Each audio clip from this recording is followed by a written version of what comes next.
Doctor Babasaheb आंबेडकरांच्या आयुष्याचा विचार करताना पुस्तक हा घटक वगळून चालणारच नाही. त्यांच्यासाठी पुस्तके ही केवळ कागदाची पाने नव्हती, तर ती क्रांतीची शस्त्रे होती. बालपणापासूनच भीमरावांना वाचनाची प्रचंड गोडी होती. सातारा आणि नंतर मुंबईच्या एल्फिन्स्टन हायस्कूलमध्ये शिकत असताना जेव्हा इतर मुले मैदानावर खेळायला जात असत, तेव्हा भीमराव शाळेच्या एका कोपऱ्यात किंवा ग्रंथालयात बसून गंभीर विषयांवरील पुस्तकांचा अभ्यास करत असत.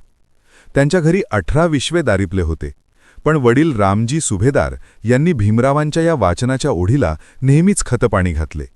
त्यांनी स्वतःचे अनेक खर्च टाळून भीमरावांसाठी पुस्तके खरेदी केली.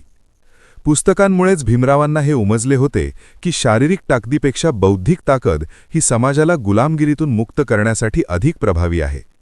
त्यांच्यासाठी वाचन हे केवळ मनोरंजन नव्हते, तर ते अज्ञानाच्या अंधाराविरुद्ध पुकारलेले एक युद्ध होते. जेव्हा त्यांना शाळेत अस्पृश्यतेचे चटके सोसावे लागत, तेव्हा पुस्तकेच त्यांना मानसिक आधार देत असत. पुस्तकांच्या दुनियेत त्यांना कोणी अस्पृश्य मानत नव्हते. तिथे ते केवळ एक जिज्ञासू विद्यार्थी होते. या सुरुवातीच्या काळातील वाचनानेच त्यांच्या मनात समता, स्वातंत्र्य आणि बंधुभाव या मूल्यांची बीजे रोवली. त्यांनी बालपणातच ठरवले होते की जर आपल्याला या व्यवस्थेला बदलायचे असेल, तर आपल्याला जगातील सर्वोच्च ज्ञान मिळवावे लागेल. हा त्यांचा दृढनिश्चय त्यांच्या शेवटच्या श्वासापर्यंत कायम होता. बाबासाहेब जेव्हा उच्च शिक्षणासाठी कोलंबिया विद्यापीठात आणि नंतर लंडनमध्ये गेले, तेव्हा त्यांचा जास्तीत जास्त वेळ तिथल्या भव्य ग्रंथालयांमध्ये जात असे. लंडन म्युझियमच्या जगप्रसिद्ध लायब्ररीमध्ये बाबासाहेबांचा एक ठरलेला कोपरा होता. ते सकाळी ग्रंथालय उघडण्यापूर्वी तिथे हजर असत आणि रात्री ते बंद होईपर्यंत एकाच जागी बसून अभ्यास करत. अनेकदा त्यांच्याकडे दुपारच्या जेवणाचे पैसे नसत, तेव्हा ते केवळ पाव आणि चहा खाऊन आपला दिवस काढत. पण पुस्तकांच्या खरेदीत मात्र त्यांनी कधीही काटकसर केली नाही. त्यांच्या या अफाट कष्टाकडे पाहून तिथले ग्रंथपालही थक्क होत असत. वाचनाच्या या वेडामुळेच त्यांनी अत्यंत कमी वेळात जगातील सर्वोच्च पदव्या संपादन केल्या. त्यांच्या मते ग्रंथालय हे अशा विचारांचे कोठार आहे जे माणसाला जगाशी स्पर्धा करण्याची ताकद देते. अमेरिकेत असताना त्यांनी अर्थशास्त्र, समाजशास्त्र आणि राज्यशास्त्र या विषयांवरील हजारो ग्रंथ वाचून काढले. अनेकदा ते जुन्या पुस्तकांच्या दुकानात जाऊन दुर्मिळ ग्रंथ शोधत असत. जर एखादे पुस्तक त्यांना आवडले आणि त्यांच्याकडे पैसे नसतील, तर ते धरून पैसे येईपर्यंत त्या पुस्तकाची स्वप्ने पाहत असत. परदेशातील वास्तव्यात त्यांनी केवळ पदव्या मिळवल्या नाहीत, तर त्यांनी स्वतःच्या विचारांचा असा एक पाया रचला जो पुढे जाऊन भारतीय संविधानाचा मुख्य आधार बनला. त्यांच्या या ज्ञानसाधनेमुळेच त्यांना सिम्बल ऑफ नॉलेज म्हटले जाते. डॉक्टर बाबासाहेब आंबेडकरांनी मुंबईत आपले राजगृह हे निवासस्थान बांधले. ते केवळ स्वतःच्या राहण्यासाठी नव्हते, तर त्यांच्या अफाट पुस्तक संग्रहासाठी होते. जगात असे क्वचितच उदाहरण आढळेल की एखाद्या माणसाने आपल्या पुस्तकांना राहण्यासाठी स्वतंत्र मजला आणि सोय करून घर बांधले आहे. राजगृहाच्या पहिल्या मजल्यावर बाबासाहेबांनी त्यांची वैयक्तिक लायब्ररी उभारली. दादरच्या या वास्तूत बाबासाहेबांनी स्वतःच्या आयुष्याची सर्व कमाई या पुस्तकांवर खर्च केली होती. त्यांच्या संग्रहात कायदा, इतिहास, अर्थशास्त्र, धर्मशास्त्र, तत्त्वज्ञान आणि साहित्यावरील अनेक दुर्मिळ ग्रंथ होते, जे जगातील इतर कोठेही मिळणे कठीण होते. बाबासाहेबांना आपल्या पुस्तकांचा एवढा लळा होता की ते त्यांना आपल्या मुलांप्रमाणे जपत असत. त्यांना कोणी पुस्तकाला स्पर्श केलेला किंवा पुस्तक घेऊन गेलेले अजिबात आवडत नसे. एकदा एका मित्राने त्यांचे पुस्तक नेले आणि ते परत करण्यास उशीर केला, तेव्हा बाबासाहेब खूप अस्वस्थ झाले होते. त्यांच्या मते पुस्तके ही सजीव मित्रांसारखी होती, जी तुमच्याशी संवाद साधतात, तुम्हाला मार्गदर्शन करतात आणि तुमच्या दुःखात सोबत देतात. राजगृहातील ही लायब्ररी म्हणजे बाबासाहेबांच्या बुद्धिमत्तेचे मंदिर होते. रात्रीच्या शांततेत जेव्हा संपूर्ण जग झोपलेले असे, तेव्हा बाबासाहेब याच ग्रंथालयात बसून येणाऱ्या पिढ्यांचे भविष्य लिहित असत. हे घर आजही आंबेडकरी अनुयायांसाठी एक प्रेरणास्थान आहे, कारण तिथे बाबासाहेबांच्या ज्ञानाचा सुगंध आजही दरवळतो. डॉक्टर आंबेडकरांच्या संग्रहात सुमारे 50,000 पेक्षा जास्त पुस्तके होती, जी त्या काळी जगातील सर्वात मोठी खाजगी लायब्ररी मानली जात असे. ही पुस्तके केवळ प्रदर्शनासाठी किंवा कपाटात सजवण्यासाठी नव्हती, तर बाबासाहेबांनी त्यातील बहुतांश पुस्तके सखोल वाचली होती. पुस्तकांच्या पानांच्या कडांवर त्यांनी स्वतःच्या हस्ताक्षरात लिहिलेल्या नोट्स आजही त्यांच्या व्यासंग आणि सूक्ष्म अभ्यासाची साक्ष देतात. अनेकदा ते एखादे पुस्तक वाचताना त्यात स्वतःची मते नोंदवत असत किंवा लेखकाच्या चुकीच्या मुद्द्यांना तिथेच खोडून काढत असत. हा त्यांचा क्रिटिकल स्टडी करण्याचा स्वभाव त्यांना एक जागतिक विचारवंत बनवून गेला. या लायब्ररीमध्ये संस्कृत साहित्यापासून ते जागतिक कायद्यांपर्यंत सर्व काही होते. बाबासाहेबांनी स्वतःच्या पदरमोड करून परदेशातून पुस्तकांच्या पेट्या मागवल्या होत्या. जेव्हा ते दिल्लीत मंत्री म्हणून होते तेव्हाही त्यांच्या सरकारी बंगल्यात पुस्तकांसाठी स्वतंत्र जागा तयार करण्यात आली होती. 50,000 पुस्तकांचे व्यवस्थापन करणे ही काही साधी गोष्ट नव्हती, पण बाबासाहेबांना प्रत्येक पुस्तक कोठे ठेवले आहे हे अचूक माहीत असे. जर त्यांना एखादा संदर्भ हवा असेल तर ते अंधारातही नेमके तेच पुस्तक काढून आणत असत. ही लायब्ररी म्हणजे केवळ कागदाचा ढीग नव्हता, तर ते मानवी इतिहासातील श्रेष्ठ विचारांचे संकलन होते. बाबासाहेबांनी ही लायब्ररी समाजासाठी खुली केली होती, जेणेकरून इतर जिज्ञासू विद्यार्थीही तिथून ज्ञान मिळवू शकतील. बाबासाहेबांच्या मते ग्रंथालय हे कोणत्याही देवळापेक्षा अधिक पवित्र आणि महत्त्वाचे आहे. ते म्हणायचे की माणसाने मरेपर्यंत शिकत राहिले पाहिजे.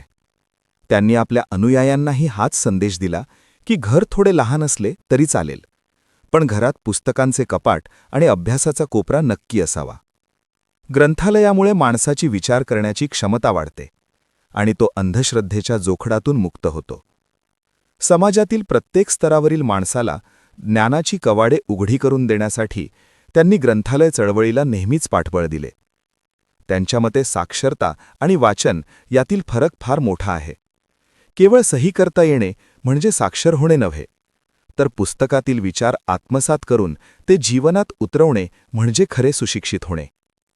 वाचाल तर वाचाल हा मंत्र बाबासाहेबांनी केवळ शब्दांत दिला नाही, तर तो स्वतःच्या जगण्यातून सिद्ध केला. त्यांना ठाऊक होते की शोषक वर्ग हा ज्ञानाच्या जोरावरच शोषितांना दाबून ठेवतो. जर आपल्याला हे शोषण थांबवायचे असेल तर आपल्याला ज्ञानाच्या क्षेत्रात त्यांच्या बरोबरीने किंवा त्यांच्यापेक्षा पुढे जावे लागेल. ग्रंथालय हे आत्मसन्मान मिळवण्याचे केंद्र आहे. जेव्हा एखादा दलित किंवा वंचित तरुण ग्रंथालयात जाऊन अभ्यास करतो तेव्हा तो आपल्या गुलामगिरीच्या बेड्या तोडण्याचे काम करत असतो. बाबासाहेबांनी नेहमीच वाचनाची संस्कृती रुजवण्यावर भर दिला, कारण त्यांना असे वाटायचे की ज्या समाजात पुस्तके वाचली जातात तो समाज कधीही नष्ट होऊ शकत नाही. भारतीय संविधानाची निर्मिती ही जगातील सर्वात मोठी लोकशाही घटना मानली जाते, पण या संविधानाचा मसुदा तयार करण्यामागे बाबासाहेबांच्या राजगृहमधील 50,000 पुस्तकांचे अफाट योगदान होते. जेव्हा मसुदा समितीचे अध्यक्ष म्हणून बाबासाहेबांची निवड झाली तेव्हा त्यांच्यासमोर जगातील विविध देशांच्या शासनपद्धतींचा अभ्यास करण्याचे मोठे आव्हान होते. त्यांनी केवळ स्वतःच्या बुद्धीवर अवलंबून न राहता आपल्या संग्रहातील 60पेक्षा जास्त देशांच्या संविधानांचा सखोल अभ्यास केला. त्यांच्या लायब्ररीमध्ये American declaration of independence, French रेव्होल्यूशनचे दस्तऐवज आणि ब्रिटिश पार्लमेंटरी पद्धतीचे दुर्मिळ ग्रंथ होते. बाबासाहेब रात्री अपरात्री या ग्रंथांमधील संदर्भ शोधत असत. जर त्यांना एखादा मूलभूत हक्क किंवा मार्गदर्शक तत्त्व लिहायचे असेल तर ते त्या विषयावरील जगात उपलब्ध असलेली सर्व पुस्तके वाचून काढत. त्यांच्या या सखोल वाचनामुळेच भारतीय संविधान हे अत्यंत प्रगल्भ आणि सर्वसमावेशक बनले. पुस्तके ही बाबासाहेबांसाठी केवळ माहितीचे स्रोत नव्हती, तर ती लोकशाहीचा पाया रचणारी यंत्रे होती. संविधानाच्या प्रत्येक कलमामध्ये त्यांच्या अफाट व्यासंग आणि वाचनाची छाप आपल्याला स्पष्टपणे जाणवते. बाबासाहेबांनी जेव्हा पीपल्स एज्युकेशन सोसायटीच्या माध्यमातून महाविद्यालये सुरू केली तेव्हा त्यांनी सर्वात जास्त लक्ष ग्रंथालयावर दिले. त्यांना ठाऊक होते की शोषित आणि गरीब समाजातील विद्यार्थ्यांकडे महागडी पुस्तके विकत घेण्याची ताकद नाही. म्हणूनच त्यांनी सिद्धार्थ कॉलेज मुंबई आणि मिलिंद महाविद्यालय छत्रपती संभाजीनगर येथे जागतिक दर्जाची ग्रंथालये उभारली. त्यांनी स्वतःच्या वैयक्तिक संग्रहातील शेकडो मौल्यवान पुस्तके या महाविद्यालयांना भेट म्हणून दिली.